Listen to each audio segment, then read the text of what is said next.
Welcome to the Belated Tech Channel's 71st edition and second year of the Space and Tech Rewind. We're reviewing the milestones that occurred on each day in the week of October 18th through October 24th in space exploration, science, and technology.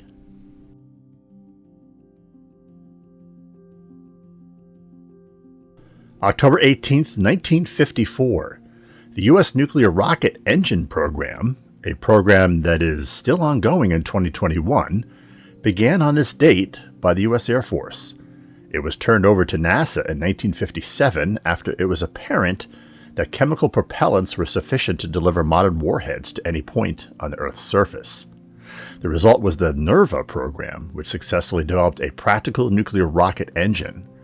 Unfortunately, the engine could only be safely flown in space, and NASA could never obtain the necessary funding to do so. The Nixon administration killed the NERVA program in 1973. However, the program was restarted during the Reagan administration in 1983, and the U.S. government has funded sporadic nuclear rocket engine development, continuing most recently with a congressional appropriation in May of 2019. The reason? Nuclear thermal rocket engines can transport astronauts to Mars in only 3 to 4 months, as opposed to 8 to 9 months with even the most efficient chemical engines.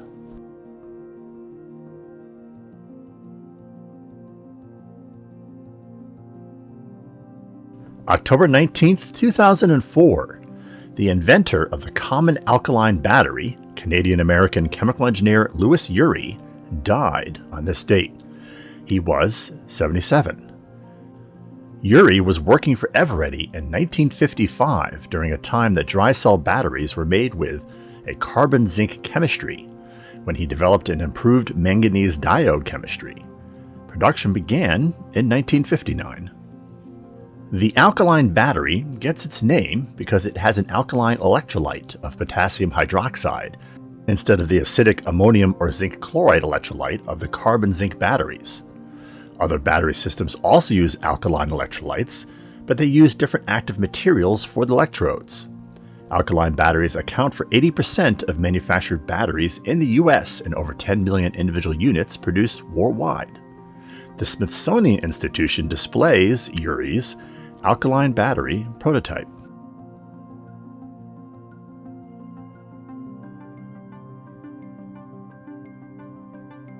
October 20th, 1833.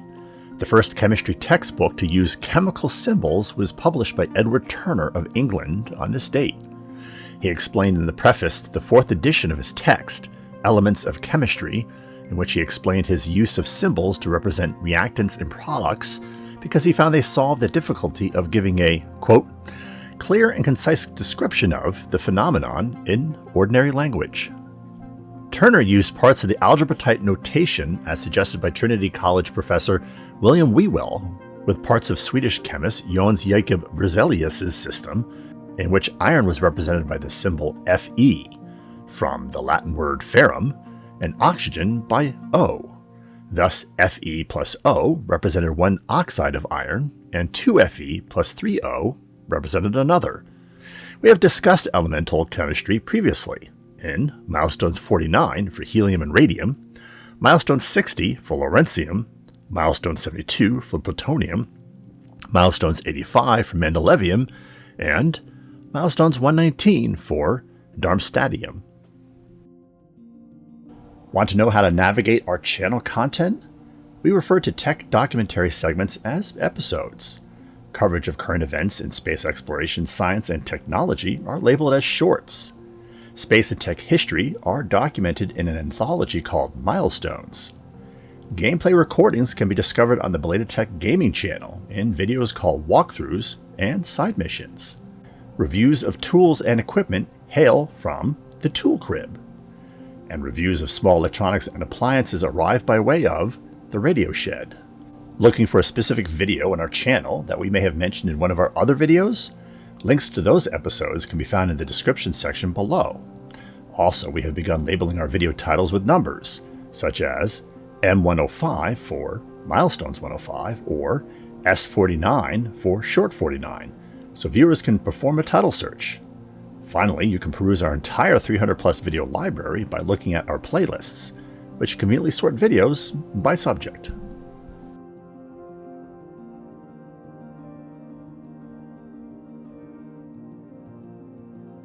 October 21st, 1879. Thomas Edison perfected the first commercially practical incandescent light bulb on this date. Edison had tested over 6,000 different vegetable fibers during a span of over 18 months, running 1,200 experiments and spending $40,000, an incredible sum in 1879. Using a filament of carbonized cotton thread, his first attempt resulted in a bulb that only lasted 14 hours before burning out. He eventually extended the life of the bulb to 40 hours, sufficient to bring to market. Tungsten ultimately became the filament of choice for incandescent bulbs, stretching the life of a bulb into the hundreds and thousands of hours. After a run of 116 years, the first relatively inexpensive replacement for the incandescent bulb, the compact fluorescent bulb, was introduced in 1995.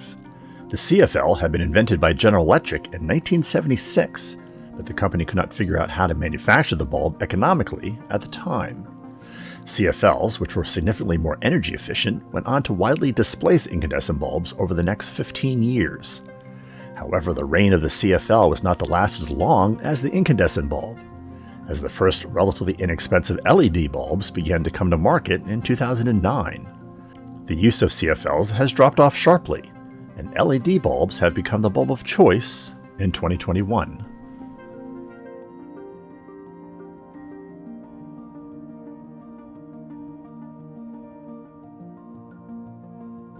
October 22, 1938. The photocopier was invented by Chester Carlson and Otto Kornai on this date. Carlson wrote the current date and the city in which he lived on a piece of paper, which became the historic words that were first photocopied. Kornai was not impressed, and within a year he quit working for Carlson and willingly gave up any claims he had on the process that was later referred to as xerography. Carlson went on to form a company called Haloid to manufacture photocopiers, which eventually changed its name to Xerox. By the late 1960s, Xerox had become one of the largest, most innovative, and by far the most profitable electronics companies in the world. Many of the most important information age inventions, such as Ethernet, windowed operating systems, and computer mice, of the 20th century are credited to it. However, the company was never managed competently after the founder stepped down in 1970, and an antitrust consent decree was imposed in 1975. In 2021, the much shrunken company is back to just selling expensive niche copiers, just like it was doing in 1940. As for the early skeptic Kornai, in gratitude, Carlson would later gift him 100 shares of Xerox, a gift that would eventually be worth $1 million. Have you agreed with our choices, or do you think there are other events in space and tech history that are better? Go ahead and share with us by dropping a comment below. If you have suggestions for a space and tech milestone, let us know. We'll credit events we pick for future videos to those viewers that post them. We hope you have been enjoying our content. Have we earned your subscription to our channel? If yes, and you have not taken the opportunity to subscribe, please take a moment to do so now, and click the bell notification icon so you don't miss upcoming videos. We want to continue delivering great content to you. You can always unsubscribe, and subscribing is free.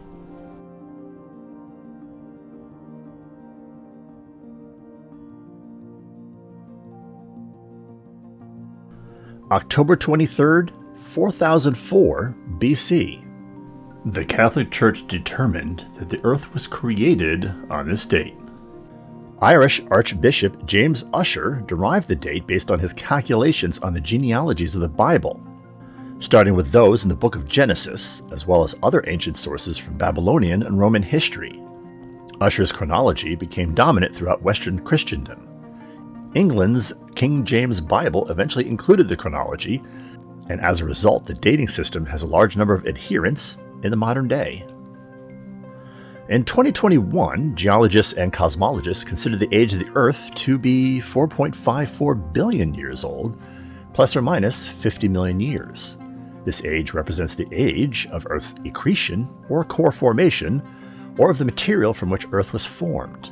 This timeline is based on evidence from radiometric age dating of meteorite material and is consistent with the radiometric ages of the oldest known terrestrial and lunar samples.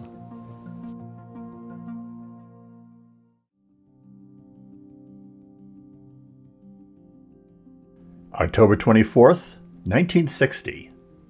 The first attempted launch of the Soviet R-16 ICBM results in an explosion on the launch pad, killing over 100 military, engineers, and technicians, as well as the Soviet commander of the Strategic Rocket Forces, Marshal Nederland, on this date. It was not the first rocket launch accident for the Soviet nuclear and space programs, and it would not be the last, but it was by far the deadliest in the country's history. The R-16 rocket, which was the first prototype, was fueled and on the pad awaiting launch. An electrical problem developed, leading to a hold. Marshal Nederland ordered the engineers and technicians to fix the problem without the long delay of defueling and refurbishing the missile. He personally had a deck chair brought out to the launch pad so he could watch the work firsthand. It was at this point that an errant radio signal ordered the second stage of the rocket to fire, while workers swarmed around the missile and its gantry. The accident is considered by some to have had a chilling effect on the Soviet space program, which worked in lockstep with the Strategic Rocket Forces, and a direct contributor to the delays in the development of the N-1 rocket, the analog to the US's Saturn V used to launch Apollo 11 to the moon.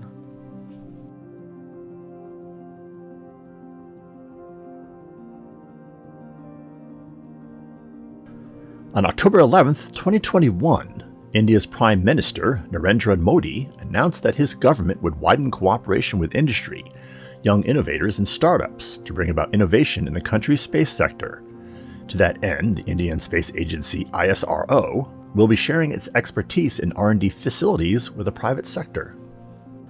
Modi's announcement was concurrent with one from internet broadband satellite constellation operator OneWeb, which counts India's Bharti Global as its largest shareholder. New Space India Limited, the commercial arm of ISRO, is to launch OneWeb satellites on PSLV and GSLV Mark III rockets as soon as 2022. OneWeb has been deploying its initial constellation using Soyuz rockets through a contract with Arianespace and has avoided using SpaceX, which is viewed to be a competitor because of its Starlink broadband internet constellation.